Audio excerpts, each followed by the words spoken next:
At exactly 12:23 p.m., a single rifle shot cracked through the outdoor courtyard at Utah Valley University. In an instant, everything changed. What happened next didn't just end a life. It shook a nation, ignited fierce debate, and left questions about motive and meaning that still echo today. This is the story of Charlie Kirk, founder of Turning Point USA, shot and killed during a campus speaking event in Orem, Utah, on September 10th, 2025, and the search for answers in a deeply divided America. To understand how it ended this way, and why it still haunts the political landscape, we have to go back to the beginning. Before we begin, take a moment to subscribe to the channel and turn on notifications. These stories take time to research, verify, and tell responsibly, and your support helps keep them alive. If you value deep, factual, documentary-style true crime without sensationalism, stay with us. Now, let's begin. The sun hung high over Utah Valley University that afternoon, gilding folding chairs and casting long shadows across the quad. It was the first stop on a campus tour dubbed the American Comeback Tour, a series of debates and talks orchestrated by Charlie Kirk and his organization, Turning Point USA. Thousands had gathered, students curious, supporters eager, critics watching closely. Most expected spirited exchange, passion, maybe even conflict, but no one expected violence. Kirk strode to the microphone beneath a white tent branded with bold letters, engaging the crowd with his signature blend of challenge and charm. Debate topics ranged from free speech to campus culture. Phones captured every word. Then, without warning, a noise unlike any other shattered the rhythm of discussion. A rifle shot rang out. Chaos erupted. People screamed. Phones dropped. Bodies hit the ground. Students dove behind pillars and benches, clutching arms, eyes wide with panic. A crowd that had been animated moments before was now frozen or fleeing, as law enforcement raced toward the scene and first responders pushed through the tumult. Paramedics worked quickly. The focus was singular and urgent. Charlie Kirk, hit in the neck by a single bullet. In the minutes that followed, the courtyard, once filled with debates and chants, transformed into a crime scene. Yellow tape snapped taut. Cameras captured still pictures and frantic video. Questions exploded in every direction. What had just happened? Who was responsible? Why?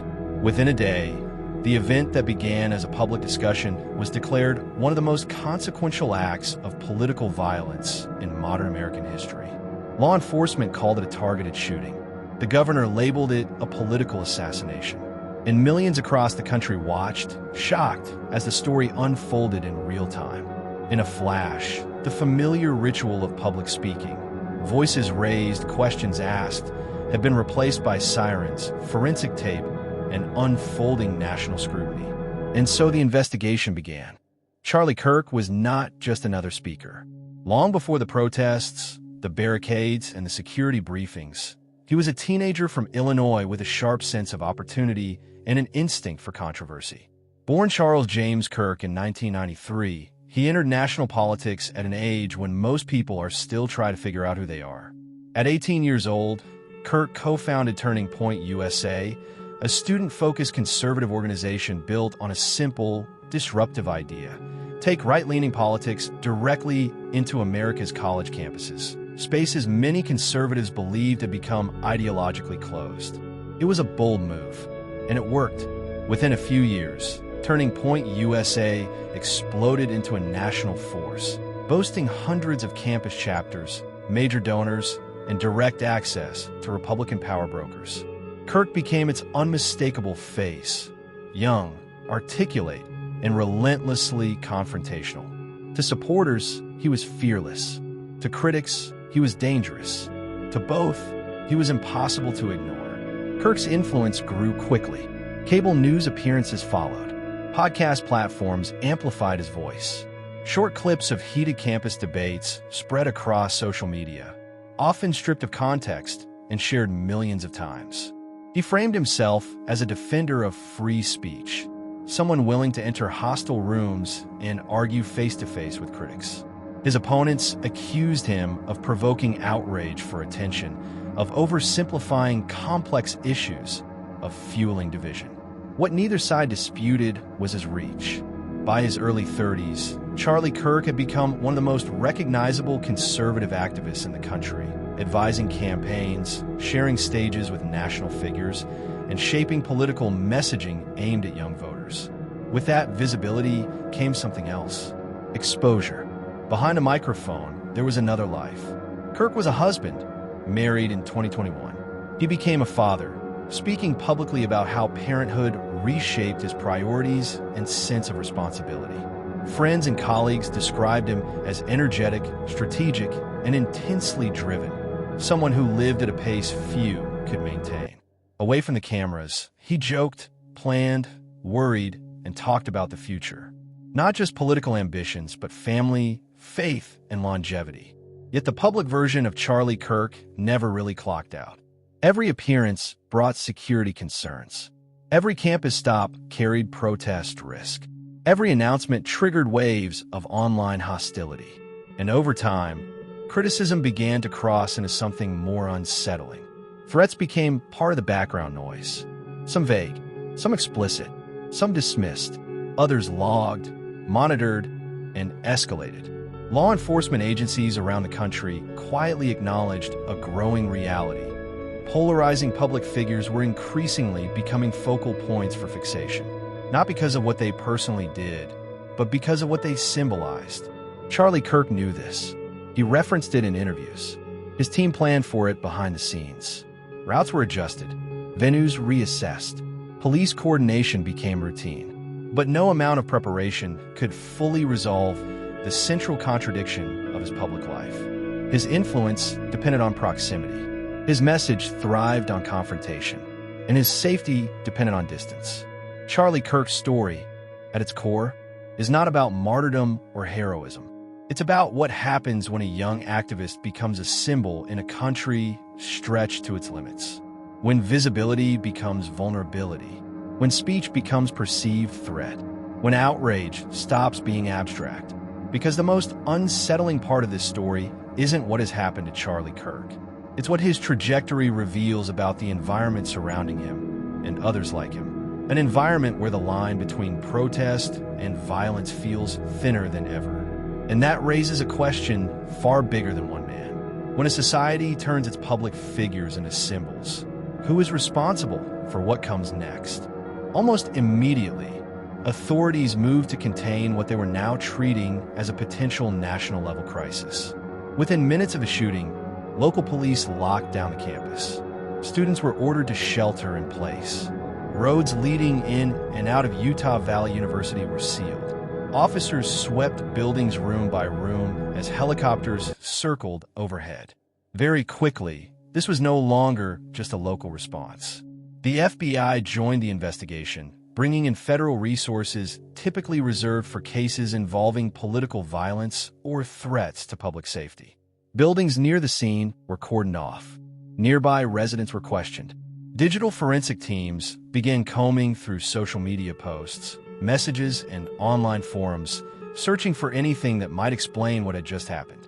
At first, there was a sense, brief but powerful, that answers might come quickly. Early reports suggested a person of interest had been taken into custody. For a moment, it appeared the situation was moving toward resolution. But that optimism faded almost as fast as it appeared. The individual was questioned, the evidence didn't hold, and the person was released. Once again, investigators were left searching, and the public was left waiting. As the hours turned into days, law enforcement began reconstructing the event frame by frame. Security footage from surrounding buildings, cell phone videos posted online, witness statements, many of them conflicting. Some accounts placed the shooter in one location. Others described a different vantage point. Timelines overlapped, then contradicted each other. And as the investigation unfolded, a larger question took hold of the national conversation. Was this political violence? A targeted attack against a public figure? Or something more personal? Something hidden beneath the rhetoric? Utah's governor publicly referred to the shooting as a political assassination, a phrase that instantly escalated the stakes. Investigators, however, remained more cautious, refusing to assign motive while evidence was still being evaluated. That gap between political language and investigative restraint only fueled speculation. Weeks later, investigators announced what they described as a major breakthrough. A 22-year-old man named Tyler Robinson was arrested and formally charged in connection with the shooting. According to prosecutors, the charges included aggravated murder, obstruction of justice, witness tampering, and related offenses. They also indicated they would consider seeking the death penalty if the case proceeded to trial and resulted in a conviction. For many watching, the arrest felt like an endpoint. But in reality, it was only the beginning of a new phase. Because even with a suspect in custody, the hardest questions remained unanswered. How had this happened in broad daylight, on a university campus? Why were security measures described by some witnesses as minimal, despite the size of the crowd and the known controversy surrounding the speaker? Were there missed warnings, online threats that didn't rise high enough to trigger intervention, or signals that were lost in the noise of constant outrage? And what responsibility did institutions carry, universities, law enforcement, political organizations, when hosting events that draw intense ideological hostility? In the court of public opinion, every detail was magnified. Verified facts blurred with speculation. Rumors traveled faster than corrections. Partial information hardened into certainty. What should have been a careful legal process became, for many, a proxy battle over free speech, political extremism, and public safety in America. The investigation continued, methodical, slow, and largely out of public view. And as it did, one reality became impossible to ignore. Solving who was responsible might be achievable, but understanding why and whether it could have been prevented was far more complicated. Because this case wasn't unfolding in isolation. It was unfolding inside a country already stretched by polarization, fear, and a growing sense that the boundaries between speech, threat, and violence were no longer clear. And that realization set the stage for the most unsettling part of the story. As investigators moved deeper into the case, the story began to bend in unexpected ways. What at first appeared to be a straightforward act of violence slowly revealed fractures in planning, perception, and narrative. Witnesses who attended the event described a security presence that felt surprisingly light. Several said there were no metal detectors, no bag checks, and little visible screening, despite the controversial nature of the speaker and the size of the gathering. What was expected to be a manageable campus appearance had quietly transformed into something much larger. University records later suggested the crowd may have swelled to nearly 3,000 people, far beyond what event planners had initially anticipated.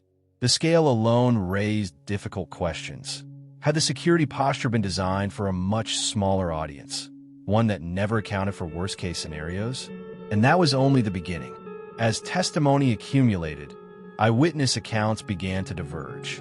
Some attendees believed the shot came from a rooftop. Others pointed to a different structure entirely. A few insisted the sound echoed, making it impossible to determine direction.